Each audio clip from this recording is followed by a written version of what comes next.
स्वागत है आपका और एक नए वीडियो में और एक नए टॉपिक के साथ। गौरव भाटिया वर्सेस सुप्रिया श्रीनेत, गौरव भाटिया ठग लाइव डिबेट वीडियो। तो चलिए दोस्तों, डिबेट वीडियो है, तुरंत ही स्टार्ट करते हैं क्योंकि आपको डिबेट में बहुत मजा आता है। आशा करेंगे पसंद आएगा और पसंद आए तो लाइक और शेयर जरूर से कर दीजिएगा और चैनल पर पहली बार है सब्सक्राइब नहीं किया तो साथ में सब्सक्राइब भी कर दीजिएगा। चलिए स्टार्ट करते हैं। जैसे ही चुनाव शुरू हुआ, पहले चरण में वो मुगल मटन मुस्लिम पर आ गए, दूसरे चरण में वो मंगलसूत्र से लेकर आपकी भैंस तक आ गए। बहुसंख्यक तो हिंदू है भारत में, हिंदू आतंकवादी है कांग्रेस के हिसाब से। क्यों मैनिफेस्टो में ये लिखा है? अरे इनकी एक भी बात सही हो तो मैं शो छोड़कर चली जाऊंगी। आप ही के नेटवर्क ने फैक्ट चेक तो मोदी जी का कर दिया। चुनौती देती हूँ, एक शब्द ढूंढ कर दिखा दें। खोथा चना बाजे घना बसा के झूठ बोलना है। झूठ बोलते हैं, इनका कोई और काम तो है नहीं, ये सब झूठ बोलने के लिए। आपने चैलेंज किया ना सुप्रिया जी? आप मेरे बीच में बोल रहे थे, चैलेंज किया ना? मैं बिल्कुल गाली वाली आंटी को टोकता नहीं, लेकिन मैं मैनिफेस्टो लेके बैठा हूँ कांग्रेस का और मैं चैलेंज स्वीकार करता हूँ। तलाक, वापसी, बहु विवाह ठीक है, हलाला मुझे भी ठीक मौका है, दीजिएगा। बाल विवाह ठीक ना जी। झूठ दिखाइए। आप झूठ ये बोल ही देखिए, रहे हैं अब तो लिखा है बच्चा बहुसंख्यकवाद के लिए जगह नहीं है। मतलब हिंदुओं से नफरत कितनी बहुसंख्यकवाद के लिए जगह नहीं है। हिंदुओं इस से लाइन कितनी पर नफरत क्यों है? जय श्री राम दोस्तों, तो स्वागत है आपके अपने चैनल सालिम दुनिया में। तो आज की एक और डिबेट देखने वाला है, बहुत ही शानदार, क्योंकि आज की डिबेट में गौरव भाटिया ने सुप्रिया श्रीनेत को लाइव डिबेट में आज इतनी अच्छी तरीके से एक्सपोज किया है कि वीडियो देख के आपको आनंद आने वाला है। क्योंकि ये लोग कहते रहते हैं कि मोदी जी हिंदू मुस्लिम में तुष्टिकरण करते रहते हैं, लेकिन आज की वीडियो में जब गौरव भाटिया ने इनका मैनिफेस्टो खोल के बहुसंख्यक के बारे में जो लिखा है वो बताया है, उसके बाद में सुप्रिया श्रीनेत का चेहरा सच में देखने लायक होने वाला है। तो आज की ये वीडियो बड़ी शानदार एंड मजेदार होने वाली है, तो आप ये प्लीज वीडियो को अंत तक जरूर देखिए। और अगर आप हमारे चैनल पर पहली बार आए तो हमें एक लाइक सब्सक्राइब कमेंट जरूर कीजिए। चलिए शुरू करते हैं। आर्थिक सलाहकार परिषद की रिपोर्ट है जो इस ओर इशारा कर रही है कि धर्म के आधार पर आबादी में हम एक देख रहे हैं मिसमैच। आपको नहीं लगता है कि ये देश का एक मुद्दा है जिस पर चर्चा की जरूरत है? अंजना जी, आपको मेरा नमस्कार और साथ साथ मेरे सारे को पैनलिस्ट्स को भी मेरा नमस्कार। जब ये चुनाव शुरू हुआ था तो मोदी जी बड़ी बड़ी बातें करते थे, आपके भी कॉन्क्लेव में आए थे, 2047 के विकसित भारत की बात करते थे। जैसे ही चुनाव शुरू हुआ, पहले चरण में वो मुगल मटन मुस्लिम पर आ गए, दूसरे चरण में वो मंगलसूत्र से लेकर आपकी भैंस तक आ गए, उसके बाद वो घुसपैठिए पर आ गए। पाकिस्तान का बिना सहारा लिए नरेंद्र मोदी जी 22 साल के अपने निर्वाचित करियर में कभी चुनाव नहीं लड़ पाए हैं, तो इस बार ऐसा कैसे होता?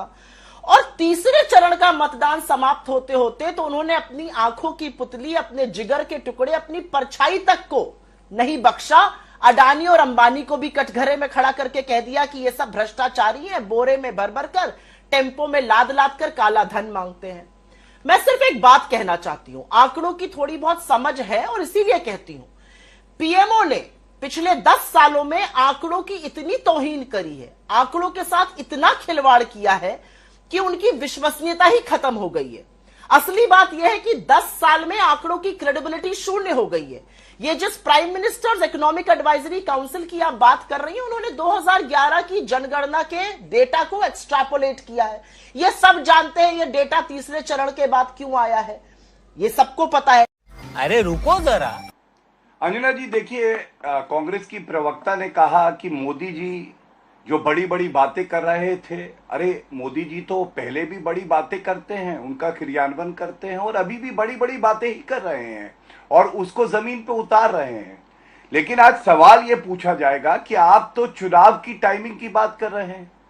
पूरे देश ने तो ये देखा है कि राहुल गांधी ने पहले वायनाड में पोलिंग होने का इंतजार किया और उसके बाद टाइमिंग देखिए, रायबरेली से उसके बाद उनका नाम घोषित हुआ प्रत्याशी का। ये बात अलग है, वो भागे अमेठी छोड़ के, उनको पता था अमेठी से हारेंगे, अब रायबरेली से भी हार जाएंगे। तो टाइमिंग पे कम से कम ये बात ना करें। जो मुद्दा मैंने उठाया, आप मुझे अंजना जी ये बताइए, प्रधानमंत्री जी क्यों नहीं देश की जनता को बताएं कि ये तुष्टिकरण की राजनीति करते? ये मैनिफेस्टो कांग्रेस पार्टी का मेरे हाथ में है, यहां पे क्यों लिखा है बहुसंख्यकवाद के लिए जगह नहीं है भारत में? बहुसंख्यक तो हिंदू है भारत में, हिंदू आतंकवादी है कांग्रेस के हिसाब से। क्यों मैनिफेस्टो में ये लिखा है? ये इसलिए लिखा है कि मुसलमानों का तुष्टिकरण करना था। तो मेरा सवाल ये है, बहुसंख्यक को गाली क्यों दी? दूसरी बात, इन्हीं के मैनिफेस्टो में अंजना जी एक और बात लिखी है, उसमें लिखा है कि जो व्यक्तिगत कानून है उनको हम और मजबूत करेंगे। हाँ। तो तो जनता ये जान गई है कि ट्रिपल तलाक की वापसी होगी, हलाला और बहु विवाह सही ठहराया जाएगा, जो मोदी जी कहते होने नहीं देंगे। और तीसरी और अंतिम बात, आरक्षण धर्म के आधार पे गैर संवैधानिक है, लेकिन इनका मैनिफेस्टो यही कहता है। तो क्या ये बात हम ना उठाएं कि कांग्रेस पार्टी अपने वोटों के लालच की वजह से बहुसंख्यकों को प्रताड़ित करती है और मुसलमानों का तुष्टीकरण करती है? यही बात इस रिपोर्ट में भी आ रही है। जवाब मेरे हाथ में आर्य मेरा अमित शाह घोषणा पत्र है, मेरे हाथ में मेरा घोषणा पत्र है और डंके की चोट पर कहती हूं 48 पन्ने पढ़ लीजिए, 15,329 शब्द कर लीजिए।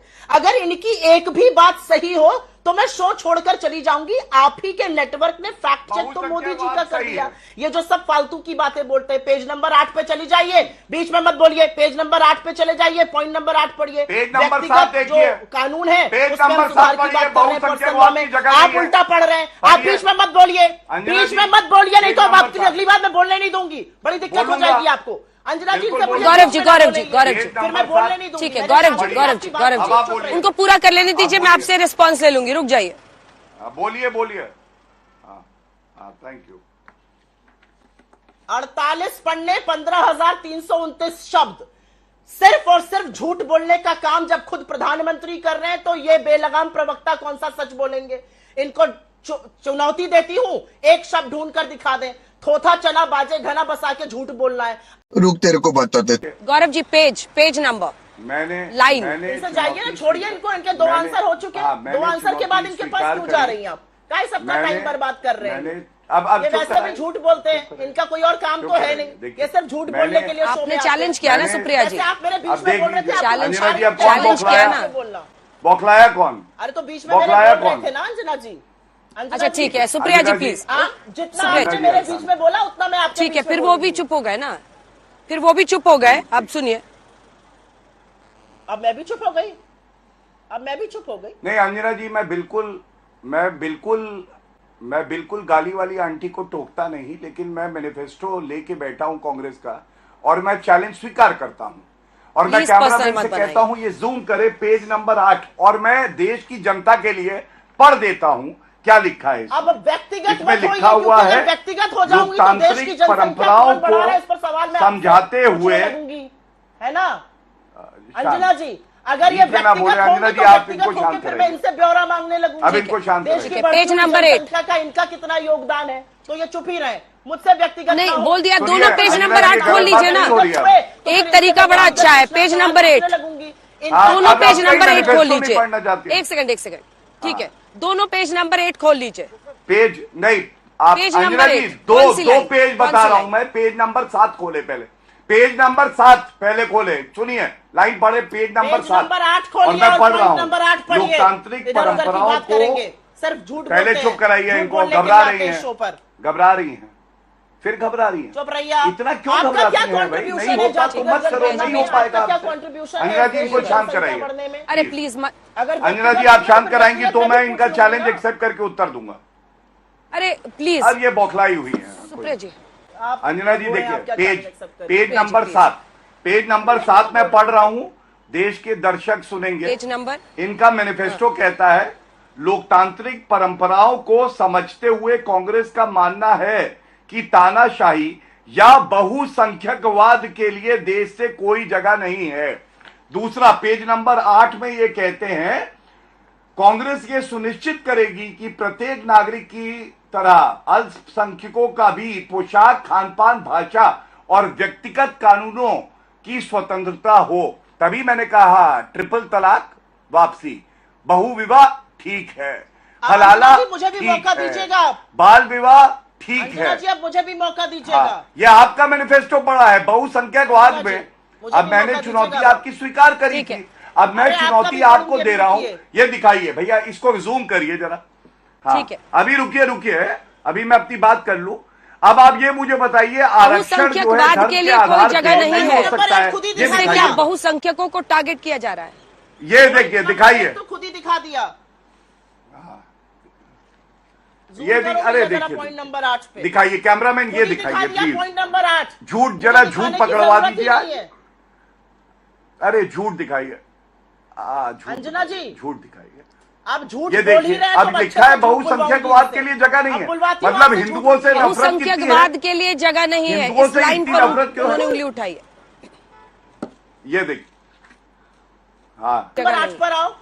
हाँ, मैं सिंपल सी बात बोल देती हूँ। देखिए, व्यक्तिगत होइएगा तो थोड़ा मैं भी व्यक्तिगत सवाल पूछने लगूंगी कि जनसंख्या बढ़ाने में आपने कितना योगदान किया, तो मेरा मुंह मत खुलवाइए, शांति से डिबेट करिए, तथ्यों पर करिए। असली बात यह है कि 3 चरण के मतदान के बाद पैरों के तले से सत्ता खिसक रही है और नरेंद्र मोदी जी अपनी खिसकती सत्ता को देखकर अपने मित्रों को स्वाहा कर रहे हैं। तो आप जैसों को कोई पूछेगा नहीं, घबराइए मत। आप लोग रोना बंद कीजिए, मेरे तक आवाज आ रही है। वीडियो में अंत तक बने रहने के लिए बहुत बहुत धन्यवाद। उम्मीद है आपको ये वीडियो पसंद आई होगी। अगर आपको ये वीडियो पसंद आती है तो हमें एक लाइक कीजिए, कमेंट कीजिए, और अगर आपको इस काली वाली मैडम के बारे में अपनी कुछ राय रखनी है तो हमें कमेंट सेक्शन में जरूर बताइए। हम आपसे जल्द मुलाकात करेंगे नेक्स्ट वीडियो में। थैंक यू दोस्तों, वीडियो को यहाँ तक देखने के लिए। ये बात सही है जो मैनिफेस्टो में जो बताया गया, ये थोड़ा बहुत मुद्दा उछला था और सोशल मीडिया में जमकर उसका विरोध भी हुआ है। ये लोग कहते हैं कांग्रेस वाले कि हम ट्रिपल तलाक जो है दोबारा लाएंगे वगैरह, जो भी है, लेकिन वो तब आएगा तब दिख रहेगा, वो तो कुछ आने वाला है नहीं, ये तो पक्का है। लेकिन देश का भविष्य हमारे हाथों में है, युवाओं के हाथों में, जो वोटर है ना उनके हाथों में। आप सोच समझ के वोट कर दीजिएगा। हमारे यहाँ गुजरात में गई 7 तारीख को वोटिंग था, सब लोगों ने भर भर के मन भर के वोट किया है, ठीक है, अच्छी वोटिंग भी हुई है, तो ये भी अच्छी बात है। अब रिजल्ट आएगा 7 तारीख को, जून महीने की, मतलब अगले मंथ 7 तारीख को रिजल्ट आ रहा है। 4 से 7 के बीच में कोई डेट है, उस डेट को मतलब रिजल्ट आ जाएगा, उस समय पता चल जाएगा मतलब फाइनली इस बार भी किसकी सरकार बन रही है और कितने मैनिफेस्टो थे जिसको उस समय जलाया जाएगा।